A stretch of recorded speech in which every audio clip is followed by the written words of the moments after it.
à votre écoute. Passion, partage, bonheur. Vous avez la parole pour le meilleur et pour le dire. Merci la vie. Merci la vie, bien sûr, merci la vie. Merci la vie, oui, merci la vie. Chers amis auditrices et auditeurs, bonjour. Je suis avec quelqu'un que je n'ai pas rencontré depuis 2 ans et puis qui m'a bien fait comprendre qu'il s'était un tas de choses qui s'étaient passées depuis. C'est une femme qui vient de la région d'Abidjan, mais qui est déjà depuis de nombreuses années à Genève, 4 ans, et puis qui a un boulot extraordinaire parce qu'elle connaît les problèmes des petites et moyennes entreprises ici, mais également là-bas, et je crois qu'elle est très aidante. Et puis il y a quelque chose qui est important. Chez Edwige, tu viens donc de monter une association. Comment s'appelle-t-elle ? Merci, c'est toujours un plaisir de te voir, Michel. Effectivement, je viens de monter une association, l'association Coris, qui fait partie des registres des entreprises de la Suisse et qui est dans le canton de Genève. Coris, c'est un joli nom, ça veut dire quelque chose. Oui, Coris vient un peu de mon patrimoine africain. C'est des coquillages, le coris. Et dans la légende africaine, c'est un coquillage qui vit dans l'eau. Et pendant qu'il est encore vivant, il permet de prédire l'avenir, de chasser le mauvais sort et de tisser des alliances, surtout au niveau du mariage. Le coris, ça servait aussi de monnaie d'échange, je crois. Tout à fait. Il sert de monnaie d'échange lorsqu'il ne vit plus, il meurt, il revient à la plage. Alors on l'utilise comme monnaie d'échange ou aussi comme parure de beauté. Alors quand on parle d'échange, c'est ton association quelque part l'échange. Hein. Raconte-moi. Alors déjà depuis de nombreuses années, je l'ai dit, tu es dans l'échange et le partage. On va parler d'entreprise. Alors cette association, ses objectifs. Alors cette association voudrait créer un pont durable entre la Suisse et la Côte d'Ivoire. Et l'échange est autour des expertises dans tout ce qui est accompagnement et appui dans l'utilisation des ressources pour favoriser la bonne utilisation des ressources, la transparence des ressources, l'accompagnement ensuite des solutions endogènes dans les politiques de développement entre la Côte d'Ivoire et la Suisse. La Côte d'Ivoire et la Suisse, c'est quelque chose, mais la Côte d'Ivoire, je pense que tu vas chercher surtout son autonomie. Oui, Coris vient à donner, je ne vais pas dire un coup d'accélérateur, non, parce qu'il y a déjà beaucoup de choses qui se font au sein du pays. Il y a beaucoup d'expertises locales qui soutiennent les politiques de développement. Il y a beaucoup la volonté gouvernementale également. Il y a les partenaires qui ont toujours existé.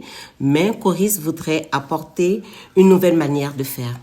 Créer la culture du don localement.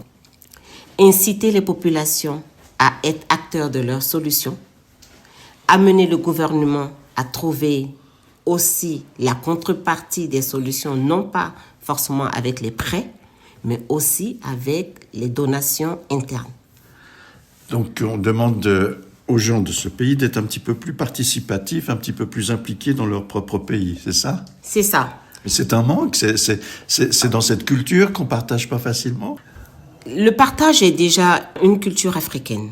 Je peux dire que ça fait partie de nos us, coutumes, la charité, le partage, l'hospitalité, la fraternité. Mais il y a eu un abus ou un certain cercle pernicieux autour des associations, des ONG, où on a donné l'impression que l'aide devait venir du Nord.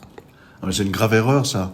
Parce qu'en fait, ça démotive les populations locales. Je pense que vous avez des compétences extraordinaires. Et puis du coup, elles ne sont pas engagées. Non seulement ça démotive, mais aussi ça crée une dépendance. En plus de créer la dépendance, parfois les solutions ne sont pas adaptées aux conditions sociales, aux conditions culturelles, aux conditions religieuses. Et pour beaucoup de ressources engagées, il n'y a pas d'impact. Avec Coris, on voudrait partager l'expertise locale pour engendrer un impact fort au niveau de tout ce qui est projet, au niveau de tout ce qui est politique de changement, au niveau de tout ce qui est axe de développement. Est-ce qu'il y a encore des interférences qui ont un effet négatif sur ce qu'on a appelé la colonisation française? Est-ce que aujourd'hui, je ne sais pas qui finance les universités, par exemple, dans ton pays, est-ce qu'il y a des choix qui sont faits au niveau des enseignants, au niveau de ceux qui réussissent mieux que les autres, qu'on va plutôt pousser en avant, soit dans la politique, soit dans l'entreprise au service des boîtes françaises, par exemple, ou est-ce que les gens sont bien rendus compte sur le terrain que pour être autonome, il fallait aussi s'impliquer directement en oubliant ses soutiens, mais en allant chercher les soutiens locaux. Alors ça existe. Franchement, de plus en plus, on commence à avoir dans mon pays, en Côte d'Ivoire, ce qu'on appelle les champions locaux. Au niveau des champions locaux, c'est au niveau de tous les secteurs d'activité. Mais c'est génial, parce qu'il y a 2 ans, c'était pas ton discours. Oui, il y a 2 ans, c'était très différent, mais aujourd'hui, la donne a changé. Parce que l'Ivoirien, imaginez-vous que 70% de notre population a moins de 35 ans. Waouh! Waouh, c'est vraiment un pays jeune, si on peut l'exprimer ainsi.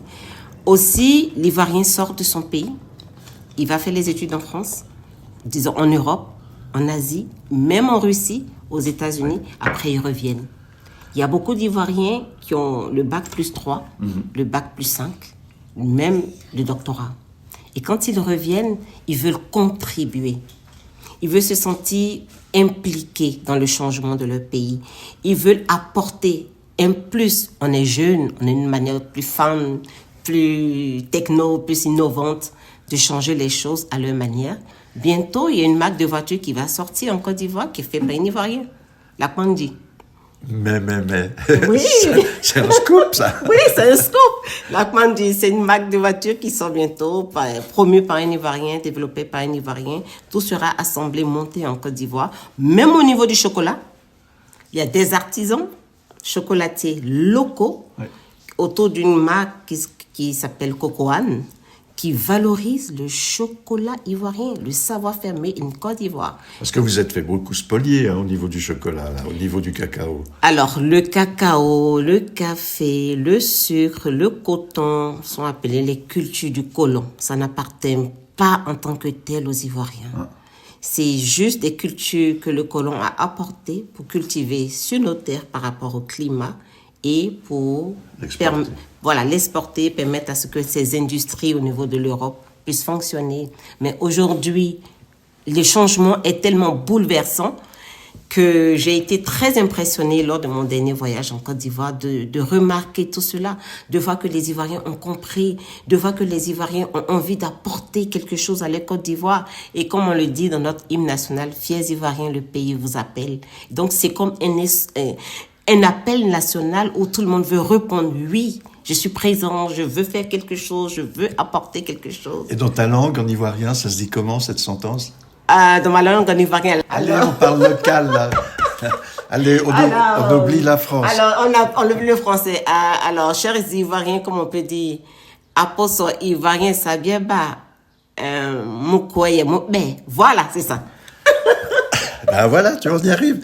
Parce que quand même, il faut être crédible jusqu'au bout, là. Hein. Écoute, de mémoire, il me semble que je savais parler d'une anecdote que j'ai vécue lors d'une séance à l'ONU, où il y avait la directrice d'une banque d'Abidjan, à qui j'avais posé la question, est-ce que ça serait pas temps maintenant d'arrêter ces histoires avec le franc CFA et puis que vous frappiez votre propre monnaie? Et à l'époque, cette brave dame, ça fait 5-6 ans, m'avait répondu, mais monsieur Bouman, l'Afrique n'est pas prête. Qu'en penses-tu aujourd'hui? Aujourd'hui, je peux dire, on n'est pas encore totalement prêt, mais nous avons amorcé le pas pour que ça puisse arriver. Parce que dès qu'on va pouvoir maîtriser une économie locale forte par des initiatives prises par des Ivoiriens, un savoir-faire made in Côte d'Ivoire, une consommation locale de nos propres produits, parce que je ne t'apprends rien, Michel. En Côte d'Ivoire, tu as tous les supermarchés des marques françaises, Carrefour, Auchan, Lidl, tout ce que tu veux, tu les as en Côte d'Ivoire, avec aussi bien les produits locaux comme tous les produits français.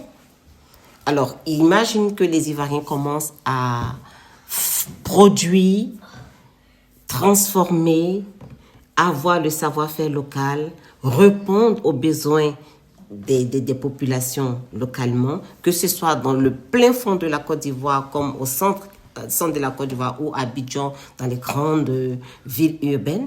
Mais on va commencer aussi à avoir notre économie qui va nous appeler, pourquoi pas, à nous affranchir du trésor français avec le franc CFA. Alors Edwige, là on a fait un petit peu l'état des lieux. Maintenant, de façon concrète, cette association, elle agit comment ? Sur le terrain. Sur le terrain. Alors, sur le terrain, je vais illustrer comment on agit à travers un projet. Le projet du beurre de karité, dénommé Diminia. Diminia, c'est en langue locale. Ça signifie l'entraide et la solidarité pour être forts ensemble. C'est un projet de femmes Dans le secteur du karité en Côte d'Ivoire, il faut dire que c'est un secteur à majorité dominé par les femmes. Parce que non seulement c'est un art ancestral, mais c'est aussi un métier qui a un mystère. L'homme ne touche pas le beurre de karité. L'homme n'intervient pas dans la conception du beurre de karité de peur d'être frappé d'impuissance. Oh, mais il y a un tabou là-dedans. Il y a un vieux vaudou qui traîne, là. Il n'y a pas... Non, Michel. Ça n'a rien à voir avec les vieux vaudous. D'abord, le karité est considéré comme un arbre ancestral divin. Il semblerait que le fruit du karité est consommé à la table des dieux. Et lorsque le Tout-Puissant voit qu'un peuple peut bénéficier de sa grâce, il le donne à un oiseau. Et l'oiseau, il le propage sur la terre et le karité pousse dans ces zones. Ça, c'est ce qui est du côté spirituel, mystère, croyance africaine. Mais il faut dire que le karité se situe surtout au niveau de l'Afrique subsaharienne. Vous prenez le Sénégal jusqu'en Angola, Oui. même un peu en Namibie, vous avez les pieds de karité. Et ça constitue aussi, comme on peut dire, une ceinture verte. Parce que l'arbre de karité, il vit 3 siècles. Oui, il vit 3 siècles. Le karité a comment on peut dire, ce mystère défendu. Personne ne doit abattre un arbre de karité de peur de mourir sur le champ. Dès l'instant où tu mets un coup de machette, de hache ou de tronçonneuse, pam! De ce fait-là, beaucoup de personnes trouvent que c'est un arbre qui est dédié exclusivement à la femme. Parce que comme dans la Bible, on peut voir l'arbre défendu du Jardin d'Éden, Oui. c'est de même que le karité est représenté par l'arbre défendu dans la conscience, dans la mythologie africaine, surtout ivoirienne. Parce que la femme ne doit pas toucher au fruit de karité pour le couper. Elle attend que les fruits tombent pour le ramasser. Dès l'instant où elle veut couper le fruit sur l'arbre, elle est piquée automatiquement par un serpent. C'est comme si le serpent, il gardait les fruits. Voilà. Notre karité est tombée au sol. Ce sont des femmes qui vont gérer tout cela à la production. C'est ça. Ça veut dire qu'il y a des compétences locales qui sont disponibles. Toi, tu as un réseau de compétences que tu peux activer à travers ton association pour être sûr d'avoir un suivi de production, de distribution, et que les gens soient bien rémunérés, etc. Tu sais gérer ça. Oui, Coris sait gérer ça. C'est pour ça que j'ai voulu utiliser l'exemple du karité pour illustrer comment Coris travaille. L'existence, elle est déjà là. On a déjà fait le diagnostic. On sait que ça existe depuis des années, des générations, puisque c'est un art ancestral qui se transmet. La compétence, elle existe. Quand Coris intervient, Coris demande aux femmes d'abord de se constituer en fédération ou en association ou en groupement d'intérêts. Dès qu'elles sont constituées juridiquement, elles peuvent être portées, soit portées avec un projet, soit portées au niveau institutionnel, soit portées au niveau des gouvernances, pour pouvoir avoir un soutien qui leur permet d'avoir une voix, comme on le dit. Alors, la gouvernance, je t'interromps parce que je me rappelle, c'est fou, la mémoire me revient.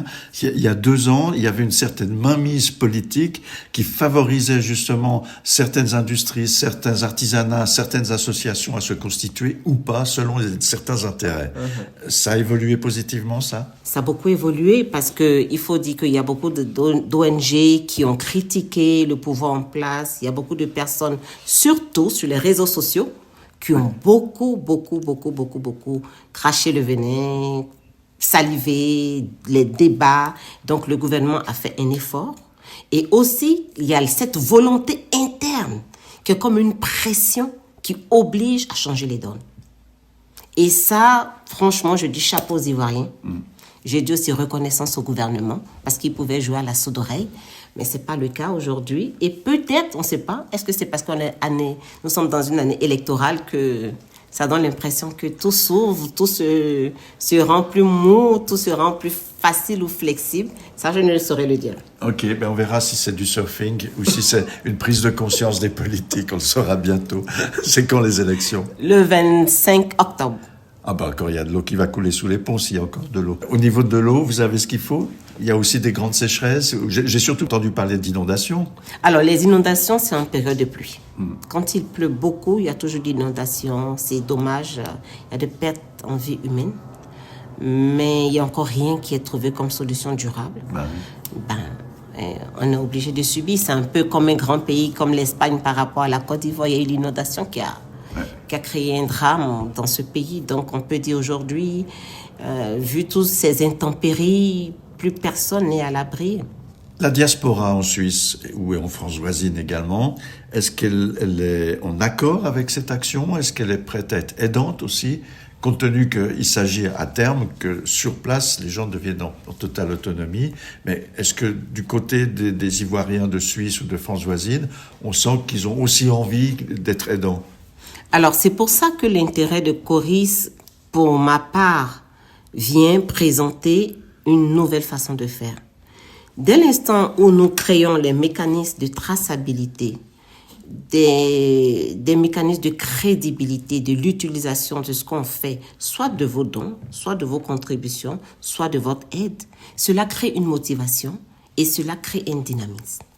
Et c'est ce dynamisme-là qui permettra de dire, OK, on vous présente telle problématique interne qui concerne votre pays, peut-être même votre région ou des populations de votre village. Oui. Alors, je suis prêt à contribuer à hauteur de 100 francs, 200 francs, 50 francs pour apporter une solution financière ou pour apporter un appui financier, étant donné que les solutions sont portées, définies et mises en œuvre localement. Aucune importation de compétences n'est faite. Toutes les compétences sont locales. On oublie le fait qu'on attend l'oiseau qui va venir planter ou donner l'arbre du karité. Ou alors c'est un oiseau ivoirien qui est venu faire ses études ici, mais qui, comme tu l'as dit justement, retourne au pays pour être aidant sur place. Oui, pour être aidant sur place. Il y a plein d'Ivoiriens aujourd'hui qui sont professeurs d'agronomie à l'université, qui ont fait des recherches sur l'arbre de karité. Du coup, le karité passe à la fois d'un métier ou d'un fruit ancestral à un fruit écologique, économique et aussi qui permet de pouvoir montrer le savoir-faire. C'est vrai, il faut toujours croire en cette croyance spirituelle comme quoi c'est un arbre sacré, mais cet arbre sacré, on peut le faire sortir de nos laboratoires d'agronomie universitaire pour permettre aussi de le planter ailleurs. Peut-être te rappelles-tu, on a un petit rituel dans cette émission. Quand tu entends dire quelqu'un « merci la vie », Edwige, comment ça résonne en toi? Alors moi, aujourd'hui, pour moi, je viens à peine d'arriver d'Abidjan. Merci la vie parce que j'ai vu des femmes se réveiller à 4 heures du matin avec le sourire, la volonté, la motivation pour aller faire de la collecte de noix de karité, d'amandes de karité et venir travailler plus de 10 heures de temps courbées au soleil avec une charge de 50 à 80 kilos et qui sont heureuses. Et pour ça, je dis waouh, merci la vie. Ça change de toujours se poser des questions. Est-ce que je suis pas prête pour? Pourquoi si? Pourquoi ça? Merci la vie pour découvrir la beauté de la nature. Merci la vie pour découvrir l'amitié. Merci la vie de découvrir l'encouragement. Merci la vie de découvrir l'endurance. Des personnes qui n'ont pratiquement rien, mais qui croient en ce qu'elles font. Merci la vie. Alors moi je dirais merci la vie à toi, Edwige, d'exister. Et je pense dans cette association, tu es la tête de pont, mais tu es pas toute seule. Non, je suis pas toute seule, pas du tout, je suis pas du tout toute seule. J'ai pu bénéficier, je peux dire, de la confiance de ma présidente. Je peux dire son nom? Mais bien sûr. Ok, Susanna Perdis, elle est de l'UNIJ. J'ai pu également avoir les conseils de l'association Singa, qui est un incubateur pour les migrants en Côte d'Ivoire, qui m'ont vraiment beaucoup accompagné dans mon idée projet, comment façonner, comment comprendre la loi en Suisse, où rentrer, avec qui me mettre, des mentorats qui m'a vraiment beaucoup égayé, beaucoup orienté, beaucoup accompagné dans la mise en œuvre de ce projet. Et aussi l'appui de ma famille, de mon mari, de mes enfants qui ont dit « Maman, crois en toi, tu vas y arriver ». Et chaque jour, je dis merci à toutes ces personnes qui m'entourent. Et surtout aussi à toi, Michel. Ça, c'est gentil, ça me touche. Mais je crois aussi que tu as des compétences, tu as étudié des choses assez importantes quand même pour être dans cette dynamique. C'est pas tombé du ciel, tu as bossé aussi. Oui, j'ai beaucoup bossé, c'est pas tombé du ciel, mais j'avais aussi ça comme mission, comme je peux le dire. Je voulais changer les choses. J'ai pu bénéficier d'une formation en Suisse, un CAS en recherche de fonds au HEG, avec tous mes professeurs qui sont intervenus, des personnes vraiment qui ont partagé leur expérience, qui m'encourageaient dans ma vision. Et c'est tout ça là aujourd'hui qui permet de pouvoir mettre les piliers de cette association et dire voici ce qu'on peut apporter. Alors, chers amis auditrices et auditeurs, je viens de comprendre, juste avant qu'on commence cet entretien, que Edwige, d'ici quelques heures, a un site internet qui sera à jour. Donc, bien sûr, sur le podcast, je vous donnerai toutes les coordonnées, tous les liens possibles pour qu'on puisse avoir un suivi de ce magnifique projet. Et puis, bien évidemment, peut-être qu'on va peut-être pas attendre 2 ans avant de se retrouver, chère Edwige. Oui. Je te remercie de ton courage, de ta ténacité et puis de ton grand sourire. Merci beaucoup, Michel. Et merci à tout le monde. Au revoir à tout le monde, à tout bientôt. Bye bye. Un grand merci de votre soutien, merci de continuer à vous abonner. Je vous souhaite le meilleur du monde et à tout bientôt. Au revoir.